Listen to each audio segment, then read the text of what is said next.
সংবাদ সবাইকে স্বাগত জানাচ্ছি। আমি ফিরোজ তোহা। শুরুতেই সংবাদ শিরোনাম।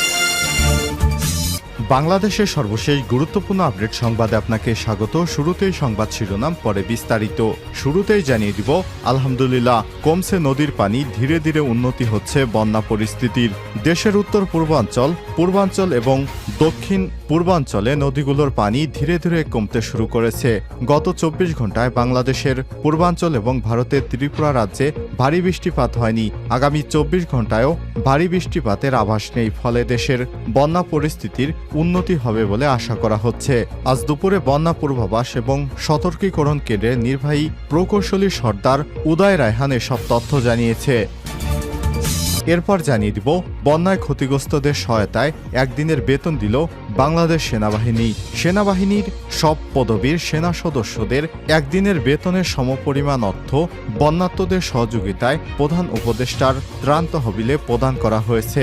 আজ গণমাধ্যমে পাঠানো এক বার্তায় সব তথ্য জানিয়েছে সেনাবাহিনী। এদিকে বন্যার্তদের জন্য প্রধান উপদেষ্টার ত্রাণ তহবিলে অনুদান পাঠানোর আহ্বান।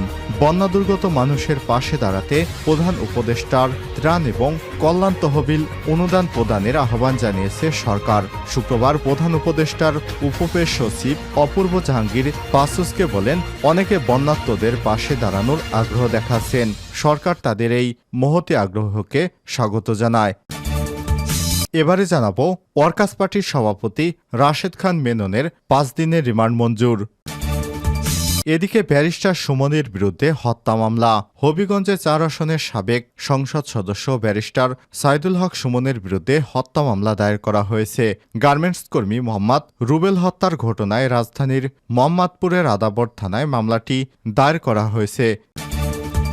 এবং সর্বশেষ জানিয়ে দিব, নেপালের নদীতে ভারতীয় বাস পড়ে ১৪ জনের প্রাণহানি। নেপালে ভারত থেকে যাত্রী বহনকারী একটি বাস নদীতে পড়ে অন্তত ১৪ জনের মৃত্যু হয়েছে, আহত হয়েছে আরও ১৬ জন। স্থানীয় কর্মকর্তারা জানিয়েছে, ওই বাসে প্রায় ৪০ জন যাত্রী ছিলেন। তারা পোখারা থেকে নেপালের রাজধানী কাঠমান্ডু যাচ্ছিলেন। খবর বিবিসির। শুক্রবার সকালে নেপালের তাহাউন জেলার মারসাংদি নদীতে পড়ে যায় বাসটি। নদীর তীরে দুর্ঘটনাস্থলে উদ্ধার তৎপরতা চলছে। দুর্ঘটনার কারণ, হতাহতের পরিচয় এখনও নিশ্চিত হওয়া যায়নি। প্রিয় দর্শক, এতক্ষণ শুনছিলেন সংবাদ শিরোনাম, এবারে বিস্তারিত। তবে তার আগে বন্ধুরা, অনুরোধ থাকবে সংবাদটিতে একটি লাইক দিন। এই চ্যানেলে আপনি নতুন হয়ে থাকলে আমাদের সংবাদটি দেখতে দেখতে চ্যানেলটি সাবস্ক্রাইব করে রাখুন, যাতে করে বন্ধুরা আমাদের পরবর্তী লেটেস্ট আপডেট সংবাদগুলো সবার আগে আপনার কাছে পৌঁছে যায়। কমেন্ট করে আপনার মূল্যবান মতামত জানিয়ে দিন বন্ধুরা, আপনি বিশ্বের কোন দেশ থেকে বা বাংলাদেশের কোন জেলা থেকে আমাদের সংবাদটি দেখছেন এবং শুনছেন। জানিয়ে দিন আপনার এলাকার সর্বশেষ বন্যা পরিস্থিতি। এবারে বিস্তারিত। কমছে নদীর পানি, ধীরে ধীরে উন্নতি হচ্ছে বন্যা পরিস্থিতির।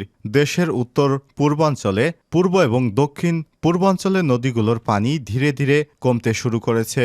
গত ২৪ ঘন্টায় বাংলাদেশের পূর্বাঞ্চল এবং ভারতের ত্রিপুরা রাজ্যে ভারী বৃষ্টিপাত হয়নি। আগামী ২৪ ঘন্টায়ও ভারী বৃষ্টিপাতের আভাস নেই, ফলে দেশের বন্যা পরিস্থিতির উন্নতি হবে বলে আশা প্রকাশ করা হচ্ছে। শুক্রবার ২৩ আগস্ট দুপুরে বন্যার পূর্বাভাস এবং সতর্কীকরণ কেন্দ্রের নির্বাহী প্রকৌশলী সর্দার উদয় রায়হান এসব তথ্য জানিয়েছেন। তিনি জানান, বিগত ২৪ ঘন্টায় পূর্বাঞ্চলেও কুমিল্লা, ব্রাহ্মণবাড়িয়া, ফেনী জেলার ভারতীয় ত্রিপুরা অন্তর্বর্তী অঞ্চলে এবং ত্রিপুরা রাজ্যে ভারী বৃষ্টি হয়নি, ফলে উজানে নদ নদীর পানি কমতে শুরু করেছে। এতে ব্রাহ্মণবাড়িয়া, কুমিল্লা, ফেনী এবং চট্টগ্রাম জেলার বন্যা পরিস্থিতি ধীরে ধীরে উন্নতি হচ্ছে।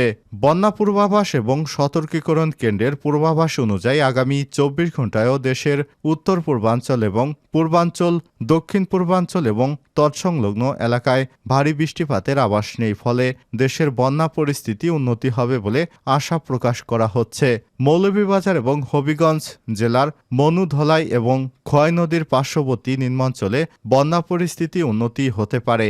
একই সঙ্গে ফেনী, কুমিল্লা এবং চট্টগ্রাম জেলার মুহুরী, গোমতী এবং হালদা নদীর পার্শ্ববর্তী নিম্নাঞ্চলে বন্যা পরিস্থিতি উন্নতি হতে পারে।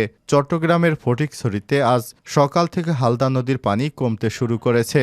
এতে ওই এলাকার বন্যা পরিস্থিতি উন্নতি হচ্ছে বলে জানিয়েছে উপজেলা নির্বাহী কর্মকর্তা মোজাম্মেল হক চৌধুরী। বন্যায় ক্ষতিগ্রস্তদের সহায়তায় একদিনের বেতন দিল বাংলাদেশ সেনাবাহিনী। বাংলাদেশ সেনাবাহিনীর সব পদবীর সেনা সদস্যদের একদিনের বেতনের সমপরিমাণ অর্থ বন্যার্তদের সহযোগিতায় প্রধান উপদেষ্টার ত্রাণ তহবিলে প্রদান করা হয়েছে। বার্তায় আরও জানানো হয়েছে, সম্প্রতি ফেনী, চট্টগ্রাম, কুমিল্লা, নোয়াখালী, সুনামগঞ্জ, হবিগঞ্জ এ চলমান ভয়াবহ বন্যায় ক্ষতিগ্রস্তদের সাহায্যার্থে মানবতার সেবায় এসব অর্থ প্রদান করা হয়। বন্যার্তদের জন্য প্রধান উপদেষ্টার ত্রাণ তহবিলে অনুদান পাঠানোর আহ্বান। বন্যাদুর্গত মানুষের পাশে দাঁড়াতে প্রধান উপদেষ্টার ত্রাণ এবং কল্যাণ তহবিলে অনুদান পাঠানোর আহ্বান জানিয়েছে সরকার। শুক্রবার প্রধান উপদেষ্টার উপপ্রেস সচিব অপূর্ব জাহাঙ্গীর বাসসকে বলেন, অনেকেই বন্যার্তদের পাশে দাঁড়ানোর আগ্রহ দেখাচ্ছেন।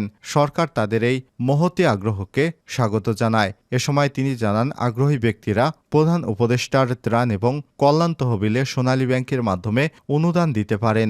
অপূর্ব জাহাঙ্গীর আরও বলেন, এই তহবিলের ত্রাণ এবং কল্যাণ কাজে ব্যয় করা হবে। প্রেরিত অর্থ সরকার কৃতজ্ঞতার সঙ্গে গ্রহণ করে এর যথাযথ হিসাব সংরক্ষণ করবে তিনি উল্লেখ করেন। হিসাবের নাম প্রধান উপদেষ্টার ত্রাণ এবং কল্যাণ তহবিল, ব্যাংক সোনালী ব্যাংক কর্পোরেট শাখা, প্রধান উপদেষ্টার কার্যালয়। হিসাব নম্বর 010733004093। আমি আবার বলছি 010733004093।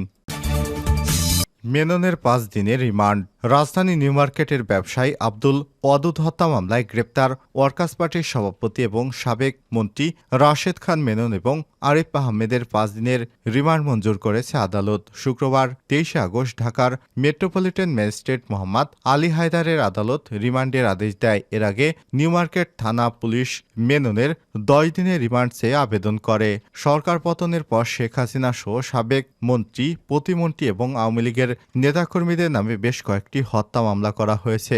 14 দলের নেতা রাশেদ খান মেনন এবং জাতীয় সমাজতান্ত্রিক দল জাসদের সভাপতি হাসানুল হক ইনুর নামেও হত্যা মামলা দায়ের করা হয়েছে। আন্তর্জাতিক অপরাধ ট্রাইব্যুনালেও সাবেক প্রধানমন্ত্রী শেখ হাসিনা এবং তার মন্ত্রিসভার সদস্যদের নামে গণহত্যার অভিযোগ করা হয়েছে। সব মামলায় এরই মধ্যে গ্রেপ্তার হয়েছেন ক্ষমতাচ্যুত সরকারের বেশ কয়েকজন মন্ত্রী, প্রতিমন্ত্রী।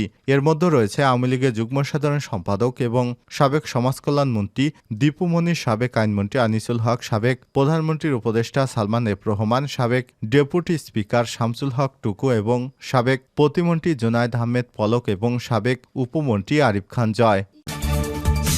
ব্যারিস্টার সুমনের বিরুদ্ধে হত্যা মামলা। হবিগঞ্জ 4 আসনের সাবেক সংসদ সদস্য ব্যারিস্টার সাইদুল হক সুমনের বিরুদ্ধে হত্যা মামলা করা হয়েছে। গার্মেন্টস কর্মী মোহাম্মদ রুবেল হত্যার ঘটনায় রাজধানীর মোহাম্মদপুর আদাবরে থানায় মামলাটি দায়ের করা হয়েছে। বৃহস্পতিবার 22 আগস্ট রাতে নিহত রুবেলের পিতা রফিকুল ইসলাম এই হত্যা মামলা দায়ের করেছেন। এতে শেখ হাসিনা সহ আরও অনেককে আসামি করা হয়েছে। এর মধ্যে ব্যারিস্টার সুমন হোসেন 29 নম্বর আসামি। মামলার বিষয়টি নিশ্চিত করেছে আদাবর থানার পুলিশ পরিদর্শক তদন্ত মিন্টু চন্দ্র বণিক। মামলার এজাহারে উল্লেখ করা হয়েছে, গত 5 আগস্ট আদাবর থানাধীন রিং রোডে এক প্রতিবাদী মিছিলে গুলিবিদ্ধ হন গার্মেন্টস কর্মী মোহাম্মদ রুবেল। পরবর্তীতে তাকে গ্রিন রোড সেন্ট্রাল হসপিটালে নেওয়া হয়। পরে সেখানকার চিকিৎসকেরা তাকে সোহরাওয়ার্দী হাসপাতালে রেফার করেন। সোহরাওয়ার্দী হাসপাতাল অপারেশন পরবর্তী আইসিইউ, স্বল্পতায় সিটি কেয়ার, জেনারেল হাসপাতাল অ্যান্ড ডায়াগনস্টিক সেন্টারের আইসিইউতে ভর্তি করা হয়। সেখানে চিকিৎসাধীন অবস্থায় গত 7 আগস্ট সকাল 10টায় মারা যান রুবেল।